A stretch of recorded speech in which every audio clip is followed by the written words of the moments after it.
Hey there, folks. Welcome to our cozy nook of tales and adventures. Today, like every episode, we're unlocking the doors of imagination to explore new worlds, meet fascinating characters, and experience unique emotions. I promise to take you on an unforgettable journey through the power of words.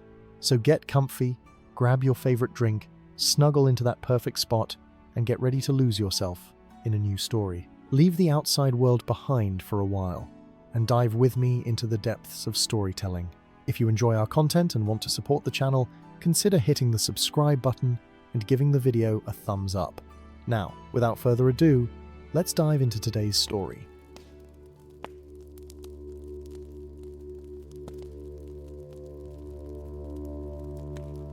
In the elder days of the Third Age, when the shadow had not yet fully wakened in Dol Guldur, but stirred with growing malice in the dark places of the world, there arose a strange and troubling matter in the wild lands east of the Misty Mountains.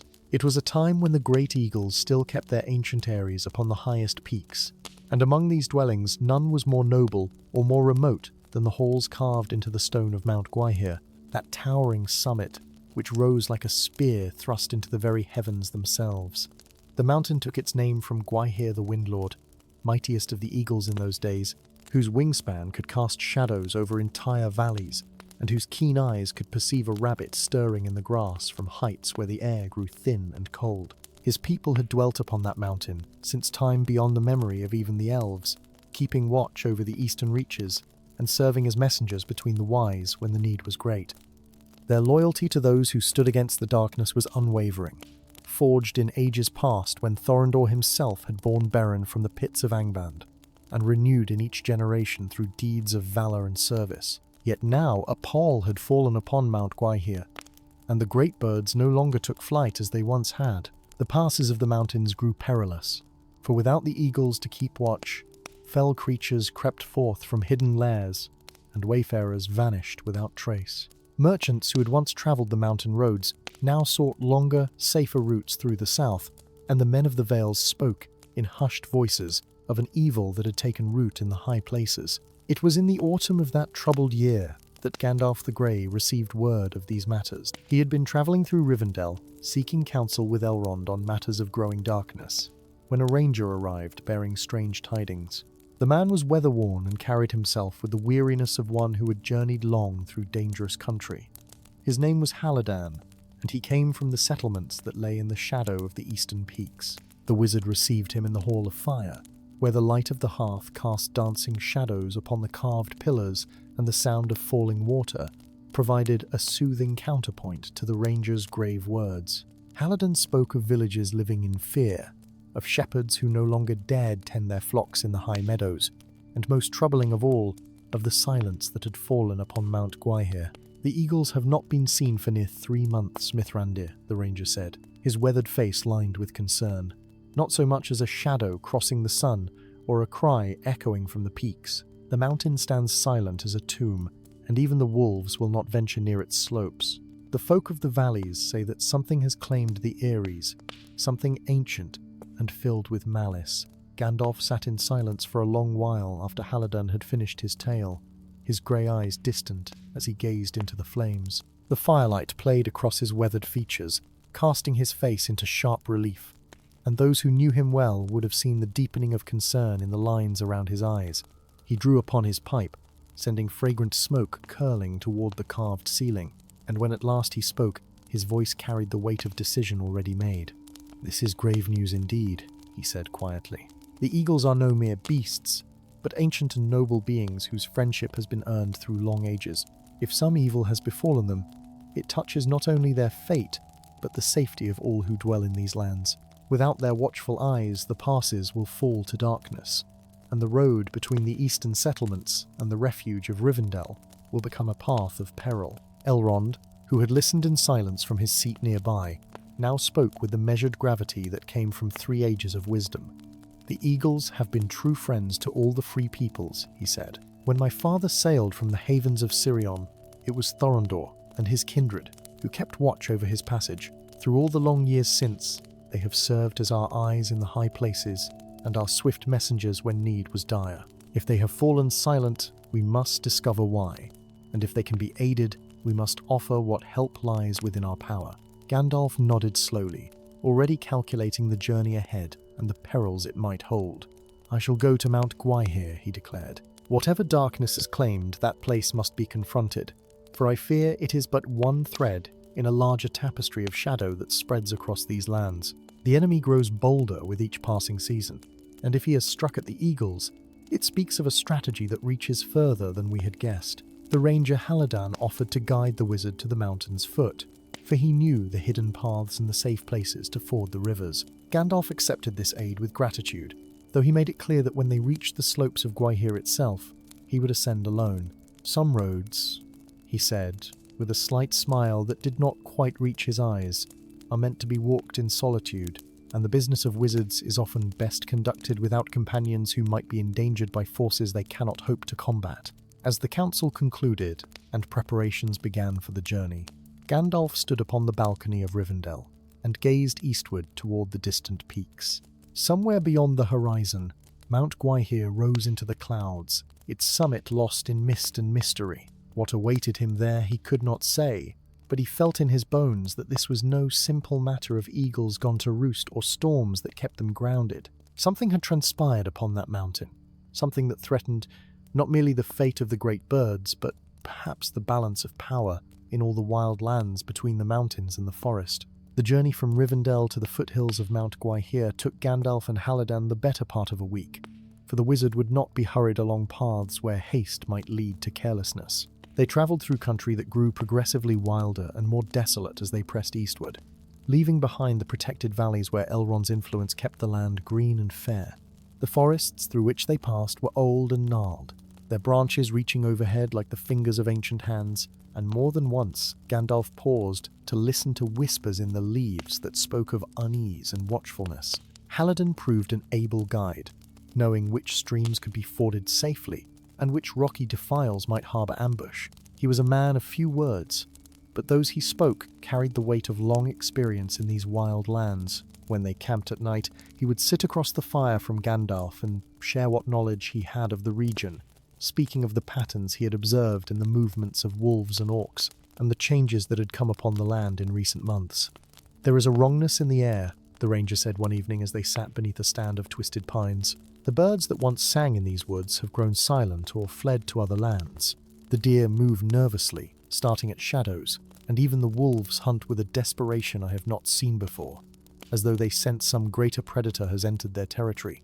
Whatever has taken root upon Gwaihir, its influence spreads like poison through water, touching all that lives within reach of that mountain." Gandalf nodded thoughtfully, drawing on his pipe as he gazed into the dancing flames. He had felt it too, a subtle discord in the natural order of things, a sense that the land itself was holding its breath in anticipation of some calamity. The stars above seemed dimmer than they should be, and the wind that rustled through the trees carried an edge of cold that had nothing to do with the advancing season. On the 5th day of their journey, they came upon a village that Hallodan had expected to find bustling with the autumn harvest. Instead, they discovered it abandoned, the houses standing empty with doors hanging open and hearth fires long cold. There were no signs of violence, no bloodshed or destruction that might speak of an orc raid, but the fields were unharvested and livestock wandered untended through the streets. It was as though the entire population had simply risen one morning and walked away from their homes, leaving behind all their worldly possessions. "This is Woodmere," Hallodan said quietly, his hand resting on the hilt of his sword as his eyes scanned the silent buildings. 36 families lived here when last I passed through, good folk who had dwelt in this valley for generations. Where they have gone and why they departed so suddenly, I cannot guess, but it fills me with dread to see their homes abandoned thus." Gandalf dismounted and walked slowly through the empty village, his staff tapping against the packed earth of the road. He examined the houses carefully, noting the meals left half-eaten on tables and the tools scattered in workshops, as though their owners had set them down, meaning to return in a moment. In one house he found a child's toy, a carved wooden horse that lay fallen on its side near the doorway, and the sight of it brought a deep frown to his weathered face. "They did not flee in terror," the wizard said at last, emerging from the house to stand in the village square. "There is no panic in this departure, no desperate flight from danger. Rather, it seems they were called drawn away by something that offered no immediate threat but proved impossible to resist. This speaks of enchantment, of a will imposed upon their own that led them hence like sleepwalkers following a dream. The ranger's face had gone pale. You speak of sorcery, Mithrandir. What power could command an entire village to abandon their homes? A power that grows stronger the nearer we come to Gwaihir, Gandalf replied grimly. Come, we must press on. Whatever has befallen these people may yet be undone if we act swiftly. But first we must discover the source of this enchantment and find a way to break its hold. They left Woodmere behind as the sun was setting, and that night they made camp in a rocky hollow some distance from the road. Gandalf insisted they keep no fire, for he had no wish to advertise their presence to whatever eyes might be watching from the darkness. They ate cold provisions in silence, and took turns keeping watch, though sleep came uneasily even during the hours of rest. It was during Gandalf's watch, in the deepest hours before dawn, that he first heard the sound. It came from the direction of Mount Gwaihir, which now loomed before them like a black tooth against the star-strewn sky. The sound was neither bird cry nor beast howl, but something that partook of both and neither. A long, undulating note that seems to bypass the ears entirely and resonate directly in the bones. It rose and fell in waves, carrying with it a quality of command that made Gandalf's fingers tighten on his staff. Halidon woke with a start, his eyes wide and unfocused. "Did you hear it?" he whispered urgently. "That call? It pulls at me, Mithrandir, like a hook in my heart. I feel an overwhelming urge to rise and walk toward the mountain, to answer that summons though every instinct screams against it." Gandalf placed a firm hand on the ranger's shoulder, and as he did so he spoke words in a language older than the common speech, words of warding and protection that shimmered briefly in the air between them. The glazed look faded from Halidon's eyes, and he slumped back against the rock, breathing heavily. "That is the call that took the villagers," the wizard said quietly, "a summons woven with ancient power, designed to compel obedience from those who hear it. You are strong of will, Halidon, but even you nearly succumbed. I think it best that you go no further with me. At dawn, you must turn back and carry word to Elrond of what we have discovered here."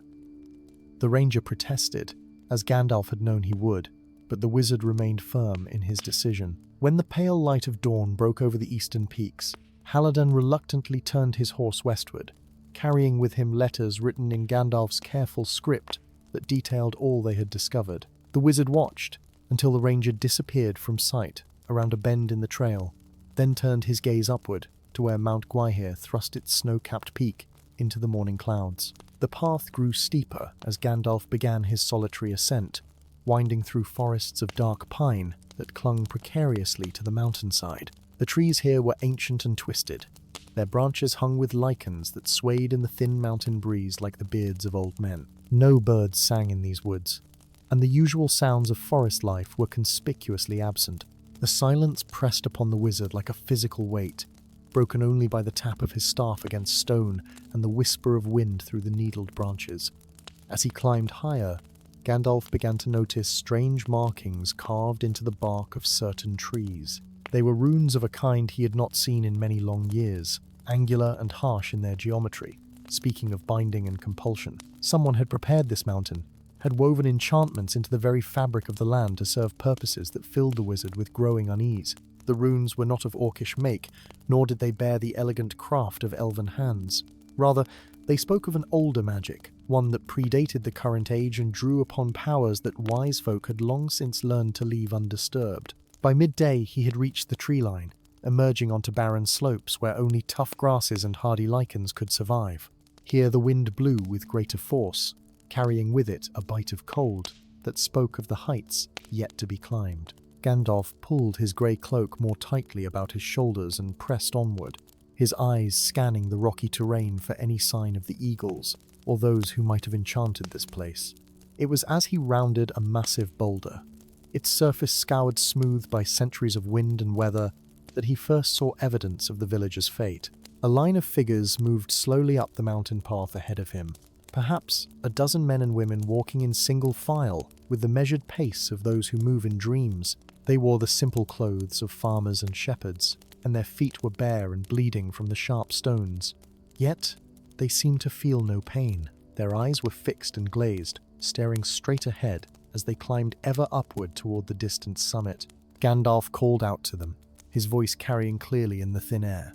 But they gave no sign of having heard. He hurried to catch up with the nearest figure, a young woman whose face was pale as death and whose lips moved soundlessly as though repeating some litany known only to herself. When he placed his hand upon her shoulder and spoke words of awakening, she trembled but did not stop walking. The enchantment that held her was powerful indeed, woven deep into her will and resistant to simple counterspells. The wizard knew he could not break the enchantment upon all of them, not here on this exposed mountainside where his power would be sensed by whatever force commanded them. Instead, he worked a different magic, speaking softly to the young woman and several others nearby, placing upon them a protection that would keep them from coming to harm when at last the enchantment was broken. It was all he could do for them in that moment, and it troubled him deeply to watch them continue their blank-eyed march toward whatever doom awaited them above. Following at a distance, Gandalf observed the procession as it wound its way up the mountain. As the afternoon wore on, other groups joined them from different paths, until perhaps 50 souls walked in that terrible parade. They came from the north and south, from the valleys and the lowlands, all drawn by the same irresistible summons. Some were young and strong, others aged and frail, but all moved with the same mechanical determination that spoke of wills completely subjugated to another's command. As the sun began its descent toward the western horizon, painting the sky in shades of amber and rose, the procession reached a broad plateau near the mountain's summit. Here the rock had been shaped, whether by natural forces or deliberate craft, Gandalf could not immediately determine, into a vast amphitheatre. Towering walls of stone rose on 3 sides, while the fourth opened onto a dizzying drop that fell away into shadow-filled valleys far below. The enslaved villagers filed into this space and arranged themselves in concentric circles, standing motionless as statues, while the last light of day faded from the sky. Gandalf concealed himself among a tumble of boulders at the edge of the plateau, watching and waiting. He could feel power gathering in this place, old magic stirring like something waking from long slumber. The air grew heavy with anticipation, and in the deepening twilight he became aware of other presences. High above, barely visible against the darkening sky, massive shapes circled on silent wings. The eagles of Gwaihir had not abandoned their mountain after all, but something held them aloft, preventing them from descending to their ancient eyries. As the first stars began to appear overhead, a figure emerged from a cave mouth in the northern wall of the amphitheatre. Even at a distance, Gandalf could sense the power that radiated from this being, a presence that spoke of ages long past and purposes that ran counter to all that was wholesome and good in Middle-earth. The figure was tall and clad in robes that seemed woven from shadow itself, and when it raised its arms to the sky, the assembled villagers swayed like wheat before a wind. The wizard's hand tightened on his staff as he recognized the nature of what stood before him. This was no common sorcerer, no petty practitioner of dark arts seeking power for its own sake. This was something far older and more dangerous, a remnant from the elder days when Morgoth had walked in flesh upon the world, and his servants had wielded terrible powers in his name. How such a being had come to dwell upon Mount Gwaihir, and what purpose it served in gathering these innocent folk, Gandalf could not yet fathom, but he knew that confrontation was inevitable, and that the outcome would determine the fate of all who had fallen under this creature's spell. The figure began to speak, its voice carrying across the plateau with unnatural clarity. The words were in a language that had not been spoken openly in Middle-earth for thousands of years, a tongue of command and domination that made the very stones shudder. Gandalf listened intently to the words spoken by the shadow-robed figure, and as comprehension dawned, his weathered face grew grim with understanding. The being was weaving a ritual of binding, drawing upon the life force of the assembled villagers to fuel a spell of tremendous power. Each word spoken drained a little more vitality from those entranced souls, their already pale faces growing wan and hollow as the magic fed upon them like a parasite upon its host. But the villagers were not the true target of this working, Gandalf realized. They were merely fuel for a greater purpose, their strength harvested to power enchantments that reached far beyond the plateau. High above, The circling eagles cried out in voices filled with anguish and rage, and the wizard understood at last what held them aloft. Invisible chains of sorcery bound the great birds, forcing them to fly in endless circles while their strength slowly ebbed. They could not land, could not rest, could not even break formation to escape, but were held as surely as prisoners in iron shackles. The shadow-robed sorcerer raised both arms higher, and the pace of the incantation increased. From his position among the boulders, Gandalf could see threads of pale luminescence rising from the bodies of the villagers, streaming upward like smoke from doused candles. These threads wove themselves together into cables of ghostly light that spiraled skyward to wrap around the eagles, tightening the bonds that held them captive. With each passing moment, the birds' cries grew weaker, and their wing beats more labored. The wizard knew he could wait no longer. If this ritual were allowed to continue, the villagers would be drained to empty husks, and the eagles would fall from the sky, their noble spirits broken beyond recovery. Yet to act rashly against a foe of such evident power would be folly. Gandalf closed his eyes and reached out with his will, seeking to understand the structure of the enchantment, searching for weaknesses in its weaving that might be exploited. What he discovered filled him with both concern and a glimmer of hope. The ritual was indeed powerful, drawing upon ancient knowledge and fueled by the stolen life force of innocence, but it was also fragile in its complexity. Like a vast tapestry woven from countless threads, it required constant attention and adjustment to maintain. The sorcerer's concentration was wholly focused upon the working, leaving him vulnerable to sudden disruption. If Gandalf could break the ritual's rhythm, shatter its careful balance, the entire enchantment might unravel like a torn spiderweb. The wizard began to prepare himself, drawing upon reserves of power that he kept carefully hidden in all but the direst circumstances. His staff began to glow with a soft white light that he quickly dampened, not yet wishing to reveal his presence.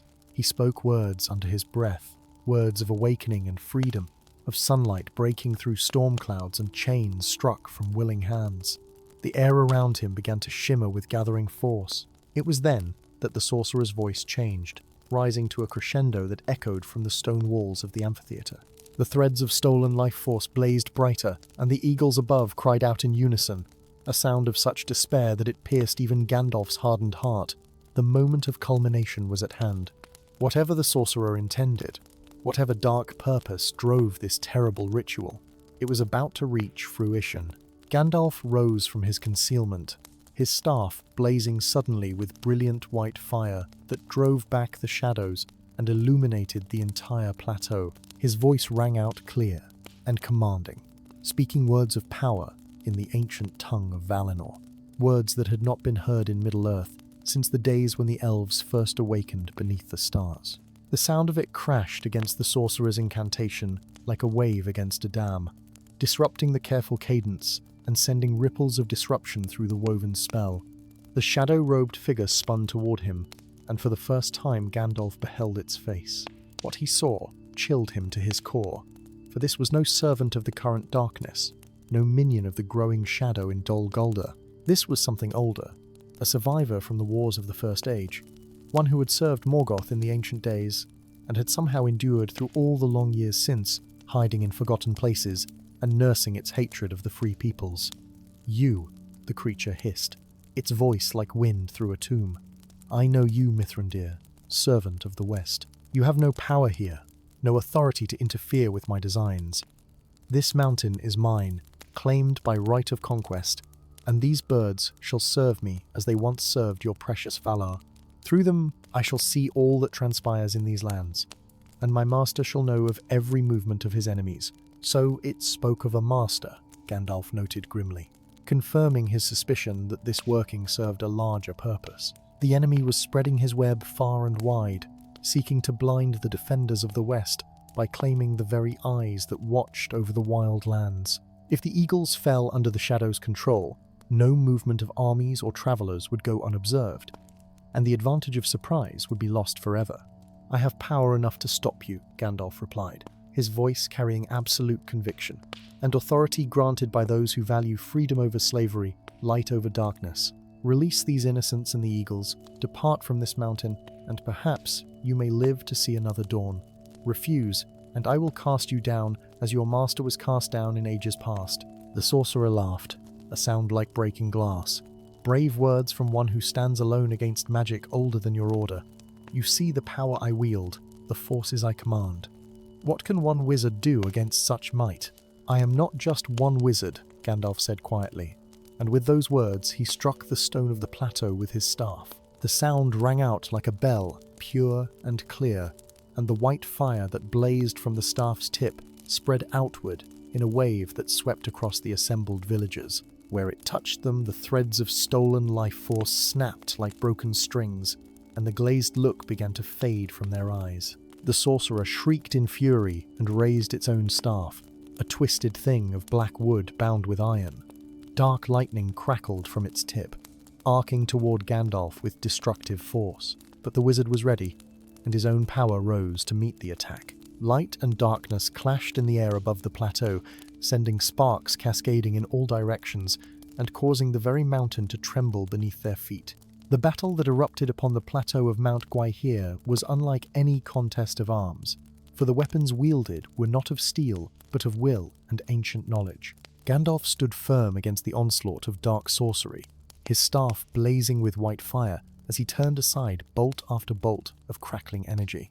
The sorcerer moved with surprising swiftness for one so ancient, circling the amphitheatre while maintaining the pressure of its assault, seeking always for an opening in the wizard's defense. Around them, the villagers were beginning to stir from their enchantment, confusion and fear replacing the blank compliance that had marked their features. Some fell to their knees, weak from the draining of their life force, while others staggered toward the edges of the plateau in blind panic. Gandalf could not spare them more than a fragment of his attention, for to falter now would mean doom for all, yet he worked what protection he could, weaving shields of light around the most vulnerable, even as he countered the sorcerer's attacks. Above, the eagles sensed the weakening of their bonds and redoubled their efforts to break free. Great Gwaihir himself led the struggle, his powerful wings beating against the invisible chains with such force that the air itself seemed to crack and splinter. The pale threads of stolen life force that bound them were fraying, snapping one by one as the ritual's power faltered, but they were not yet free. The sorcerer had woven its spell with terrible cunning, and even weakened it held firm enough to keep the great birds aloft and helpless. You think to defeat me with simple light and noble words, the sorcerer spat, its voice thick with contempt. I, who walked in the shadows of Angband, who learned my craft at the feet of those who served the great enemy himself. Your order is young, Mithrandir, barely 3 ages old, while my knowledge spans the depth of time itself. You cannot comprehend the powers I command. As if to prove its words, the creature raised both arms and spoke a word of such darkness that the stars overhead seemed to dim. From the stone beneath their feet rose shapes of shadow, twisted forms that bore a horrible resemblance to the villagers but elongated and corrupted, their mouths gaping in silent screams. These phantoms surged toward Gandalf, their touch carrying the chill of the grave and the weight of despair. The wizard met them with words of his own, ancient names that drove back the darkness and shattered the shadow forms like morning mist before the sun. But for each phantom he destroyed, 2 more rose to take its place, and he could feel the sorcerer's laughter reverberating through the stone. The creature was drawing upon the mountain itself now, tapping into veins of dark power that ran deep beneath the earth, legacy of some ancient evil that had touched this place in days long past. Gandalf knew he could not win a battle of attrition, matching power against power until one or the other was exhausted. The sorcerer had prepared this ground too well, laying enchantments and drawing upon reserves that would outlast even a wizard's considerable endurance. He needed to change the nature of the contest, to find a weakness in the enemy's defenses that skill and wisdom could exploit where raw power could not prevail. As he fought, his keen mind worked through the patterns he had observed in the sorcerer's spellwork. There was something familiar in the construction of the enchantments, an echo of methods he had encountered before in ancient texts and dim memories. The binding of the eagles, the draining of life force, the command over shadow, all these spoke of a particular school of magic, one that relied upon establishing connections between the caster and the subjects of the spell. And connections, Gandalf knew, ran in both directions.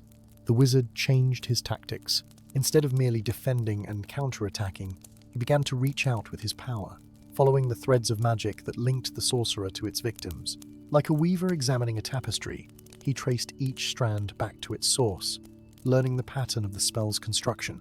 And as he did so, he began to understand how it might be undone, not through brute force, but through unraveling it from within. "You grow desperate," the sorcerer taunted, sensing the shift in Gandalf's approach. "Your attacks weaken while mine grows stronger. Soon you will fall, and when you do, I shall bind you, as I have bound these eagles." Imagine it, Mithrandir, your precious wisdom turned to serve the darkness, your power channeled to my master's purposes. What delicious irony that would be.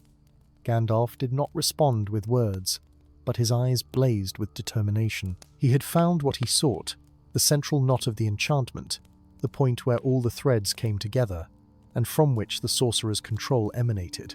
It was protected, wrapped in layers of defensive magic that would kill any who touched it carelessly. But the wizard had not lived through 3 ages of the world without learning patience and precision. With infinite care, he began to work at the knot, not trying to break it, but to loosen it, teasing apart the strands one by one. It was delicate work, requiring him to divide his attention between this subtle unweaving and the ongoing need to defend against the sorcerer's attacks. Sweat beaded on his brow beneath the pointed hat, and his breathing grew labored, but still he persisted. The sorcerer, so focused on its offensive assault, did not immediately notice what Gandalf was doing.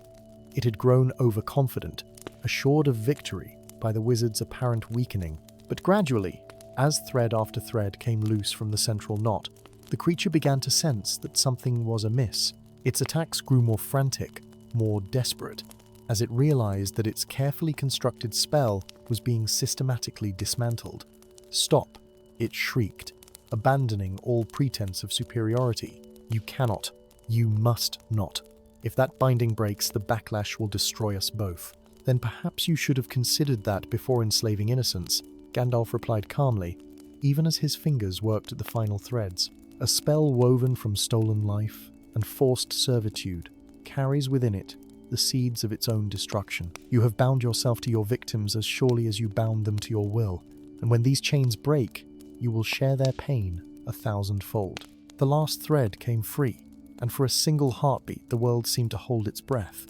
Then the knot unraveled in a cascading rush of released energy. The enchantment shattered like crystal struck by a hammer, and the backlash of magical force exploded outward from the sorcerer in a wave of searing light and sound. The creature screamed, a sound of pure agony that echoed from the mountain peaks and sent avalanches tumbling down distant slopes. The stolen life force that had fueled its magic rushed back to those from whom it had been taken, but magnified and transformed by its passage through the broken spell. The villagers gasped as vitality flooded back into their bodies, restoring not only what had been taken but leaving them stronger and more whole than they had been before. Above, the invisible chains binding the eagles shattered in an instant, and the great birds cried out in triumph as they felt the sky open to them once more. The sorcerer staggered backward, its shadow robes billowing as the backlash of the broken spell tore through its ancient form. Cracks of light appeared across its body, spreading like fractures in old pottery, and from these wounds poured a sickly luminescence that spoke of power corrupted and turned against itself. The creature clutched at its chest, trying desperately to contain the forces ravaging it from within, but the damage was too great. The very magic it had wielded with such confidence now consumed it like fire-eating through dried parchment. Gandalf stood ready, his staff still blazing with white light, prepared to act should the sorcerer attempt some final desperate gambit. But he could see that the battle was already won. The creature's strength was spent, its carefully hoarded power turned to poison in its veins by the catastrophic failure of its enchantment. There would be no recovery from this, no fleeing to fight another day. The sorcerer had gambled everything on its ritual, and in losing, it had doomed itself utterly. "You have destroyed me," the creature gasped, its voice now thin and weak where, before, it had carried the weight of ages. "But know this, wizard. My master's plans proceed apace, and this was but one small strand in a web that spans all of Middle-earth. You have won a battle, nothing more. The war is far from over, and in the end, the darkness will prevail, as it always has." "Perhaps," Gandalf replied quietly, his grey eyes reflecting both sorrow and resolve. "But this day, in this place, the light has triumphed, and that is enough for now. As for your master's plans, they too shall fail in time, for nothing built upon cruelty and domination can endure forever. Even Morgoth, whom you served in the ancient days, fell at last, despite all his might. Your master shall fare no better. The sorcerer's form was dissolving now, the cracks spreading until its entire body seemed made of shattered glass held together by will alone. It opened its mouth as if to speak some final curse or prophecy, but before words could emerge, the last of its cohesion failed. With a sound like wind through broken ruins, the creature came apart into motes of shadow that dispersed on the mountain breeze, leaving behind only a scorched circle on the stone where it had stood, and the twisted staff that clattered to the ground and crumbled to ash. For a long moment, silence reigned upon the plateau. The villagers stood in confused clusters, many weeping with relief and bewilderment, not fully understanding what had transpired, but knowing they had been freed from some terrible fate. Gandalf moved among them, speaking words of comfort and reassurance, helping the weakest to their feet, and directing the stronger to aid their companions. The restoration of their life force had left them all in better health than before, but the trauma of their ordeal would take time to heal. Then came a rushing of mighty wings, and the eagles descended to their mountain home at last. They landed upon the plateau with practiced grace, their talons gripping the stone as they folded their vast wings. At their head came Gwaihir the Windlord, greatest of their number, whose keen eyes found Gandalf immediately. The Eagle Lord approached the wizard with measured steps, his bearing regal, despite the exhaustion evident in every line of his powerful form. "Mithrandir," Gwaihir said, his voice carrying the clear tones of one accustomed to speaking across vast distances. "We are in your debt. For 7 days and 7 nights we have flown without rest, held captive by that creature's malice, feeling our strength drain away even as we struggled against our bonds. Had you not come when you did, we would have fallen from the sky like stones, our spirits broken and our bodies spent. The eagles do not forget such service." Gandalf bowed his head respectfully. "I did only what needed doing, my friend. The enemy seeks to blind us by claiming those who watch from the heights, but he has failed in this attempt. Your eyes will continue to guard the wild lands, and his servants will find no sanctuary in places where eagles fly." Other eagles had gathered around them now, and Gandalf could see the toll their ordeal had taken. Their feathers were ruffled and dull, their movements stiff with fatigue, but their spirits remained unbroken. They regarded the wizard with a mixture of gratitude and renewed respect, for he had proven himself their friend in their darkest hour. "Tell us what you require of us," spoke another eagle, smaller than Gwaihir but no less noble in bearing. "The eagles of the mountains do not forget their debts, and you have earned our aid in whatever endeavor calls you." "For now, rest and recover your strength," Gandalf replied. "The villagers must be guided back to their homes, for they are weak and confused, and the mountain paths are treacherous. If some among you have the strength to bear them down to the lower slopes, it would be a kindness that would save many from harm. As for debts and obligations, there is no debt between friends. What I did as much for the sake of all the free peoples as for your own." Gwaihir clicked his beak, a gesture that might have been the eagle equivalent of a smile. "Ever you seek to diminish your own deeds, wizard. But we shall remember this night, and when you have need of swift wings or keen eyes, you have but to call, and the eagles will answer. This I pledge on behalf of all my people." The eagles set to work with gentle efficiency, organizing the villagers into groups and discussing the best approach to transporting them down the mountain. Some would be carried in the eagle's talons, held securely but carefully as precious cargo. Others, who had regained more of their strength, would ride upon the great birds' backs, though this required some coaxing for those who had never imagined such a thing was possible. The eagles spoke soothingly to those who were afraid, their voices surprisingly gentle for creatures of such size and power. As preparations were made, Gandalf walked to the edge of the plateau and gazed out over the darkened valleys below. Stars wheeled overhead in their eternal dance, and a pale moon was rising in the east, casting silver light across the landscape. The wizard's thoughts were troubled, despite the victory he had won. The sorcerer's words echoed in his mind, speaking of a larger plan and a web that spanned Middle-earth. This had indeed been but one strand, and somewhere in the darkness the enemy was weaving others. He thought of the timing of this attack. the calculated cruelty of enslaving the eagles precisely when their watchful presence was most needed. The shadow in Dol Guldur was growing bolder, reaching out to secure advantages and eliminate obstacles before launching whatever greater assault was planned. Gandalf had thwarted this particular scheme, but how many others were already in motion, undetected and unchallenged? A soft sound behind him announced Gwaihir's approach. The Eagle Lord settled beside the wizard, following his gaze out over the sleeping land. For a time they stood together in companionable silence, two ancient beings who had seen much of the world's sorrow and would see more before their tasks were done. "You are troubled," Gwaihir observed at last. "The victory brings you no joy." Gandalf sighed, a sound that seemed to carry the weight of centuries. "I am glad for what we have accomplished here, my friend, but I cannot shake the feeling that we are always reacting, always responding to the enemy's moves rather than anticipating them. This sorcerer spoke of plans within plans, and I fear we see only shadows of the true threat that gathers in the east." Gwaihir turned his great head to regard the wizard, his keen eyes reflecting the starlight. "Then we must watch all the more carefully," he said. "My people will redouble their vigilance over the wild lands. Every shadow will be noted, every suspicious movement reported. If the enemy moves pieces upon this board, we shall see them and give warning. And I shall carry word of what transpired here to those who must know," Gandalf replied. "Elrond must be informed, and through him, others of the wise.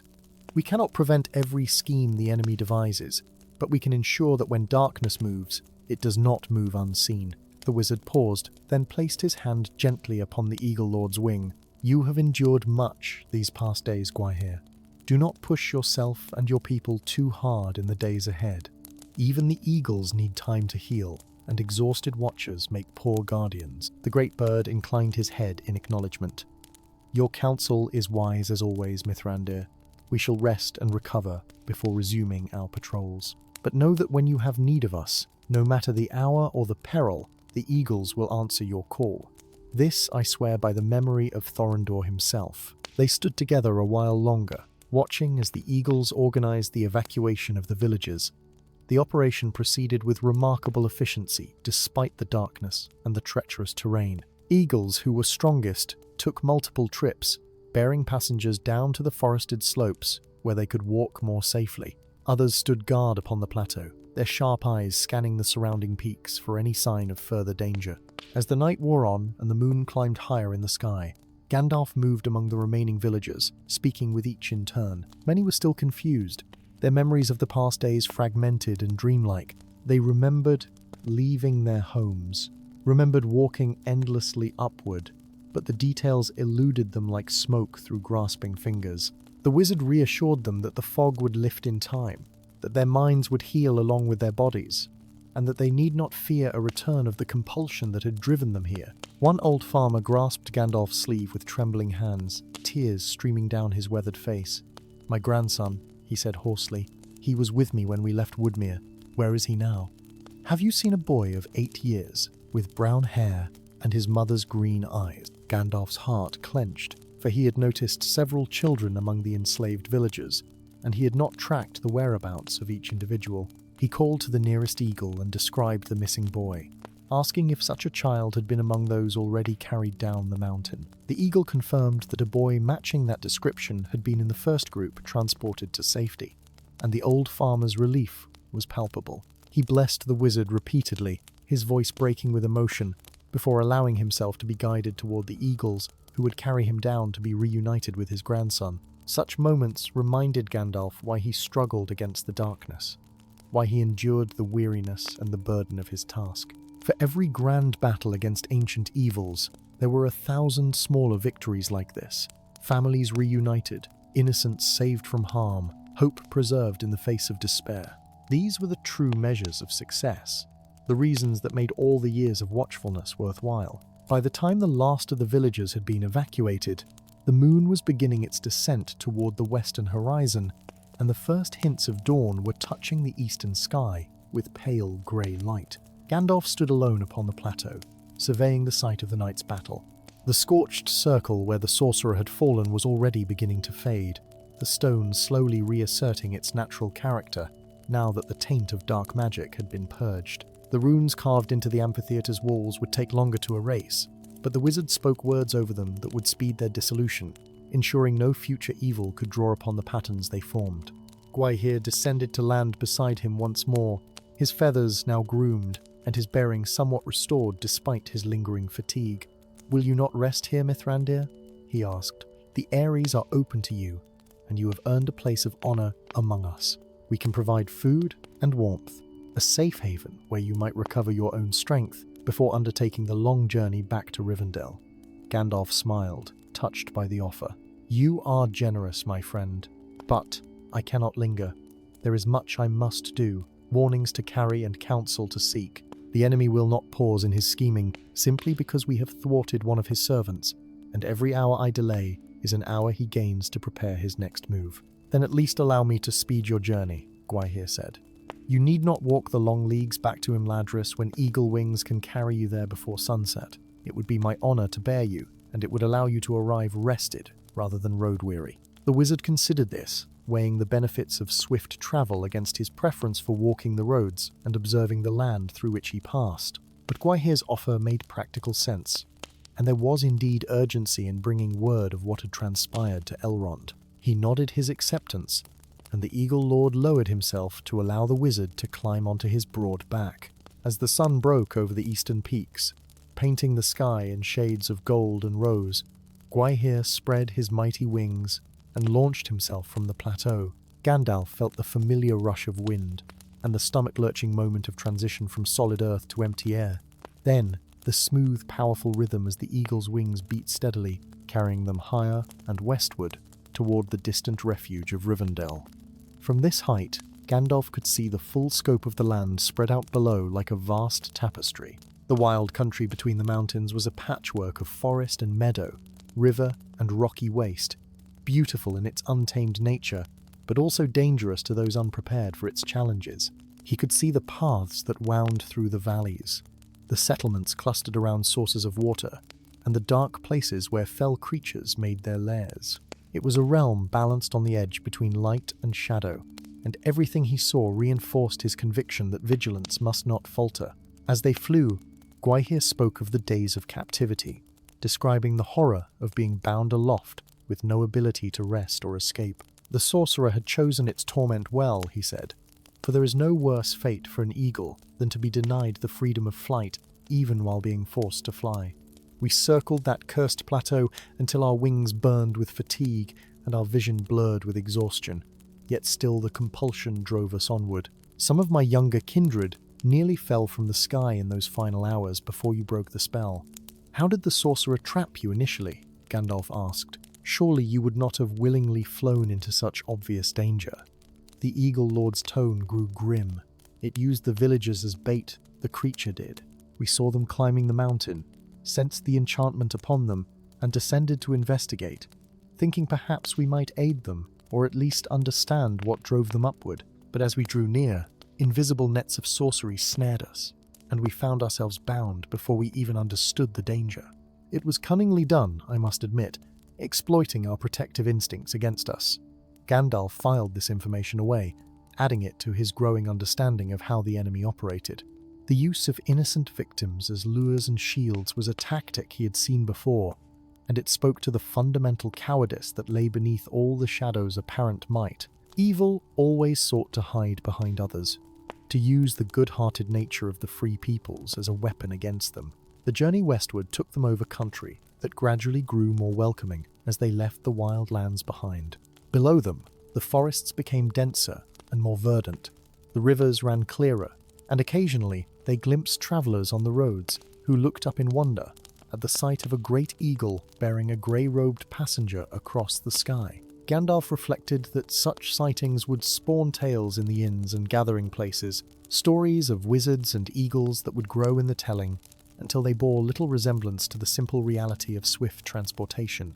As midday approached, they passed over a region where smoke rose from several points in the forest, too much smoke to be explained by cooking fires or charcoal burning. Gandalf leaned forward, peering down with concern, and Gwaihir banked in a wide circle to give them a better view. What they saw filled the wizard with dismay.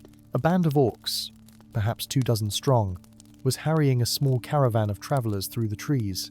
The defenders were putting up a brave fight, but they were outnumbered and would soon be overwhelmed. "Can you get closer?" Gandalf asked, already feeling the stirring of power within him as he prepared to intervene. Gwaihir needed no further prompting. The eagle folded his wings and dropped toward the battle in a controlled dive that left Gandalf's stomach somewhere far above them. As they descended, the wizard could see the situation more clearly. The travelers were a mixed group, men and dwarves traveling together, their wagon overturned and goods scattered across the forest floor.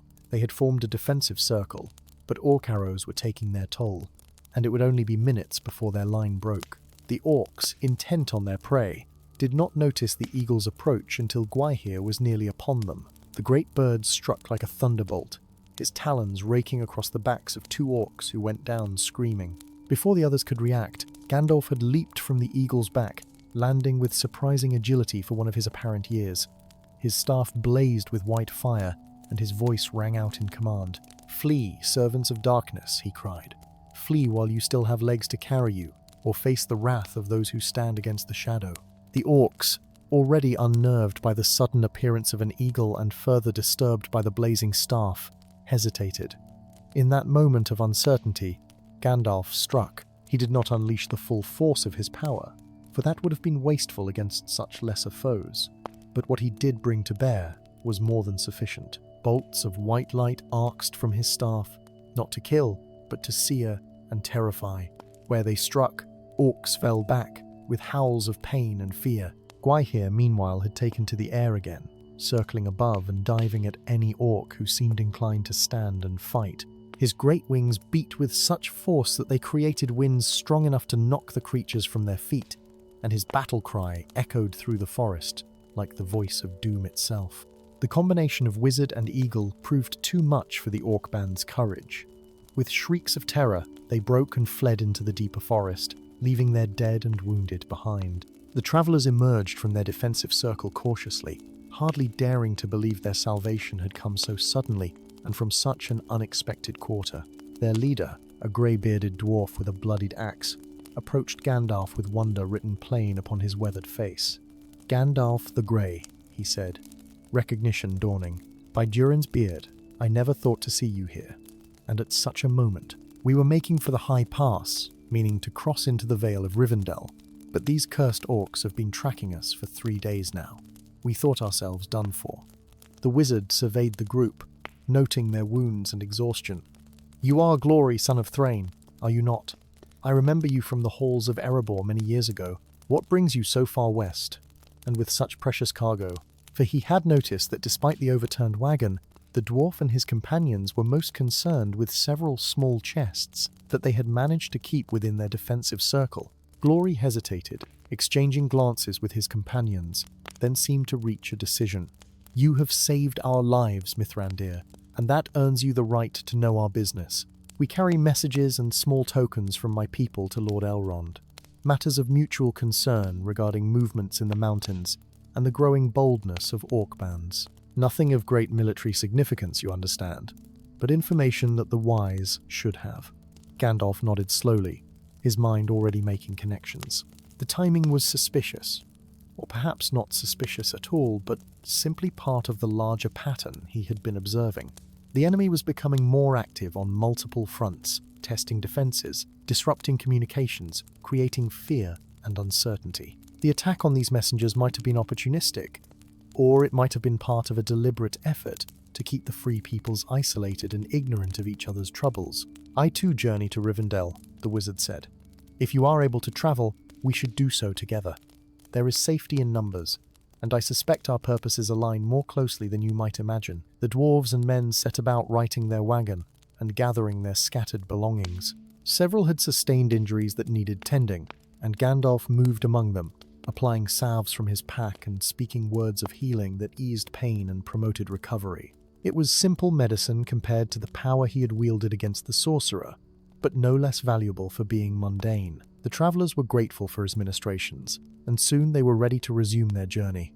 Gwaihir landed beside Gandalf as the caravan was being organized. "I must return to my people," the eagle said quietly. "They need their lord, especially after what we have endured. But I leave you in good company, it seems, and the road to Rivendell should be safe enough now that those orcs have been scattered. Go with my blessing, Gandalf replied, placing his hand once more upon the great bird's wing. You have done more than enough, and your people do indeed need you. Watch over them well, and when you are recovered, keep those keen eyes of yours trained upon the shadows. I fear we shall have need of your vigilance in the days ahead. The eagle bowed his head in farewell, then spread his wings and launched himself skyward. The travellers watched in awe as he spiraled upward, his form growing smaller until he was merely a dark speck against the blue expanse of sky. Then he turned eastward and was gone, flying back toward his mountain home with powerful strokes. The journey to Rivendell took 2 more days, for the caravan could move no faster than its slowest member, and several of the wounded needed frequent rest. Gandalf walked alongside the wagon, sometimes conversing with the travellers about news from the eastern lands, sometimes falling silent as he pondered the implications of all he had learned. The attack on Mount Gwaihir, the enslaved villagers, the orc ambush of messengers, all these pieces fit together into a picture that troubled him deeply. On the evening of the second day, as the sun was setting behind the misty mountains, they crested a ridge and saw before them the valley of Rivendell, that hidden refuge, where the last homely house stood as a bastion against the growing darkness. Lights glowed warmly from its windows, and even at this distance they could hear the faint sound of elven singing carried on the evening breeze. The travellers cheered at the sight, their spirits lifted by the promise of rest and safety. But Gandalf did not cheer. His grey eyes were distant, his thoughts already racing ahead to the council he must hold with Elrond. There was much to discuss, plans to be made, and warnings to be sent. The enemy was moving, his web spreading across Middle-earth, and the time for simple watchfulness was passing. Soon, very soon, more active measures would need to be taken, or the darkness would grow too strong to be easily contested. As they descended into the valley and the welcoming lights of Rivendell drew nearer, Gandalf felt the weight of his years pressing upon him. He had walked the paths of Middle-earth for longer than most could imagine, had seen empires rise and fall, had witnessed countless struggles between light and shadow. And still the battle continued. Still the darkness sought to claim what the free peoples had built. There were times when weariness touched even his hardy spirit, when he wondered if the long defeat could ever be anything but inevitable. Yet, as they crossed the bridge and entered the courtyard of the last homely house, as elven voices rose in greeting and gentle hands reached out to aid the wounded, Gandalf felt his spirits lift despite the darkness of his thoughts. This was why he fought. These moments of grace and beauty, these refuges of light that stood against the encroaching night. While places like Rivendell endured, while good folk strove together against evil, hope remained alive in the world. Elrond himself came forth to greet them, his ageless face showing concern as he took in the condition of the travel-worn company. "Welcome, friends," he said, his voice carrying the music of ancient days. "You have had a difficult journey, I perceive. Come, rest and refresh yourselves, and when you are ready, we shall hear your tales." The dwarves and men were led away to comfortable chambers where hot baths and healing arts awaited them, but Gandalf remained with Elrond, following the elf lord to a private chamber where they might speak freely. A fire burned upon the hearth despite the mildness of the evening, for Elrond had sensed the chill that clung to the wizard, a coldness that had nothing to do with the weather. "Tell me," Elrond said simply, settling into a chair and regarding Gandalf with eyes that had witnessed 3 ages of the world. "What troubles have you uncovered in the wildlands?" Gandalf recounted all that had transpired, from Hallodan's initial report through the discovery of the abandoned village, the confrontation upon Mount Gwaihir, and the rescue of the caravan. As he spoke, he watched Elrond's expression grow increasingly grave. When at last he finished, silence hung in the room, broken only by the crackling of the fire and the distant sound of falling water. "This is worse than I had feared," Elrond said at last.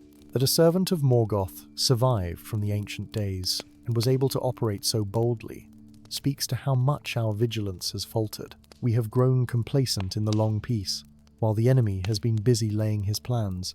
"Not complacent," Gandalf corrected gently, "merely stretched too thin.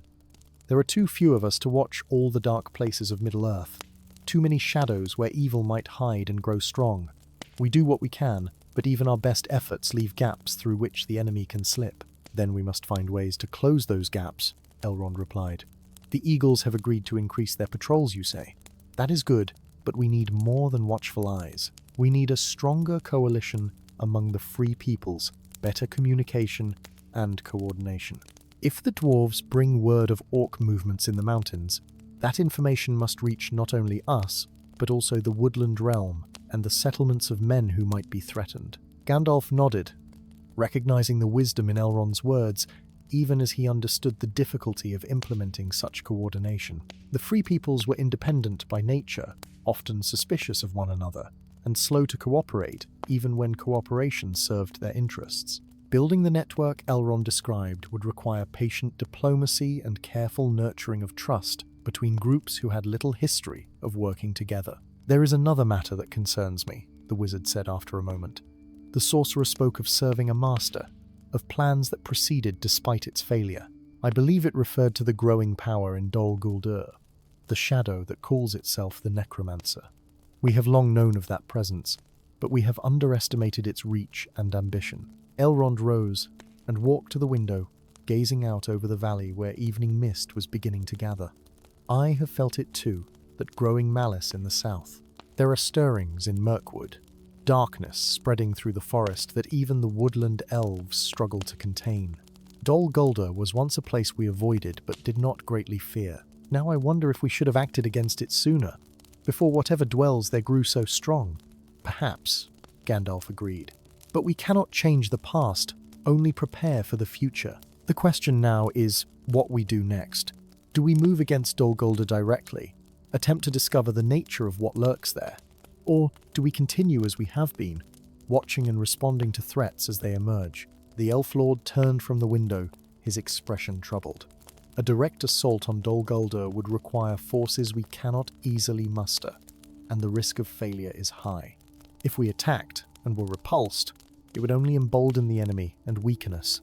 Yet to do nothing while the shadow spreads feels like a slow surrender. There must be a middle path, some way to strike at the darkness without overreaching our strength. They discussed strategy long into the night, considering and discarding various plans. Gandalf advocated for a scouting mission to Dol Guldur, a careful investigation that might reveal the true nature of the necromancer and the extent of his power. Elrond worried about the risk to any who ventured into such obvious danger, but agreed that knowledge was desperately needed. Without understanding what they faced, any plans they made would be built on sand.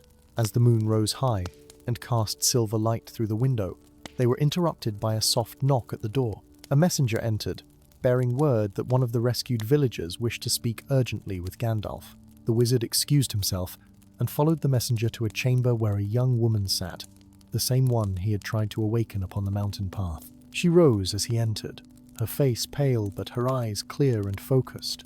"Master Gandalf," she said, her voice trembling slightly, "I had to speak with you before sleep claimed me again. While I was held by that creature's enchantment, I saw things, heard things. My mind was not my own, but I was still aware in a distant way, like watching events through a thick fog." Gandalf sat across from her, his attention fully engaged. "Tell me what you saw and heard, every detail, no matter how small it seems." The young woman, whose name was Ariel, spoke haltingly of her experience. She described the sorcerer's voice, speaking in the dark tongue, performing rituals she did not understand. But more significantly, she had heard it conversing with something, an unseen presence that communicated through whispers in the wind. The sorcerer had been reporting its progress, describing how it had captured the eagles and gathered sufficient life force for the binding. And the voice that answered had expressed satisfaction, had spoken of other operations proceeding on schedule, of pieces being positioned for some great stroke.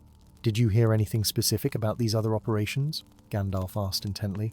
"Any names or locations mentioned?" Ariel closed her eyes, struggling to recall details from memories clouded by enchantment. "There was mention of the forest," she said slowly. "Something about paths being watched, and travelers being discouraged, and something about a river, about controlling the passage of boats. But it was all fragments, scraps of conversation that made little sense to me." Gandalf thanked her warmly and urged her to rest, promising that her information would be put to good use.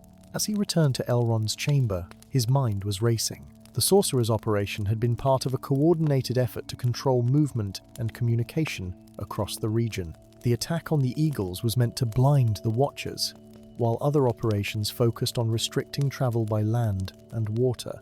It was a comprehensive strategy to isolate the settlements and strongholds of the Free Peoples, making them vulnerable to attack or infiltration. Elrond listened to this new information with growing concern. "They mean to cut us off from one another," he said, "to ensure that when they strike, we cannot call for aid or coordinate our defense. It is a sound strategy, frustratingly so. But now we know of it," Gandalf countered. "And knowing gives us the opportunity to counter their moves. We can send warnings, establish alternative means of communication, perhaps even turn their strategy against them by feeding false information through channels they believe they control." The days that followed were filled with intense activity as Rivendell became a hub of planning and preparation. Messengers were dispatched to the woodland realm, to the settlements of the Beornings, to the distant halls of the dwarves. Each carried warnings about the enemy's strategy and proposals for enhanced cooperation. The dwarven caravan that Gandalf had rescued proved invaluable, for they carried not only their own messages, but could now add urgent warnings based on the wizard's discoveries. Gandalf spent long hours in consultation with Elrond and the other wise folk who dwelt in or visited Rivendell. Maps were studied, old lore consulted, and strategies debated. They identified the key choke points and pathways that the enemy would likely target, places where a small force of orcs or a single clever ambush could disrupt trade and communication. Plans were made to establish hidden supply caches, to train rangers who could move unseen through hostile territory, and to create a network of signal fires that could spread warnings faster than any messenger could ride. The Eagles played a central role in these plans. Gwaihir had sent word that once his people were fully recovered, they would establish regular patrol routes, covering the approaches to the mountain passes and the major valleys. Any significant enemy movement would be spotted and reported, giving the Free Peoples time to prepare or respond. It was not a perfect solution, for even Eagle Eyes could not see everywhere, but it represented a significant improvement in their ability to monitor the wild lands. As the autumn deepened and the first snows appeared on the highest peaks, Gandalf prepared to depart Rivendell once more. His respite had been brief but necessary, allowing him to recover his strength and to ensure that the warnings and plans were properly established. But he could not remain idle while the enemy moved against them. There were other places he needed to visit, other allies he needed to consult, and perhaps most importantly, he needed to undertake that scouting mission to Dol Guldur that he and Elrond had discussed. On the morning of his departure, he stood once more upon the balcony where he had gazed eastward all those weeks ago, when first receiving news of Mount Gwaihir's troubles. Elrond joined him there, bringing with him 2 travel-worn rangers who had just arrived with fresh reports from the south. The news they carried was mixed. The enemy's agents had been active, but now that the Free Peoples were aware and alert, several ambushes had been thwarted and suspicious movements reported. "It is a beginning," Elrond said after the rangers had been dismissed. "Not a victory, but progress. We are no longer blind and isolated, reacting only when struck.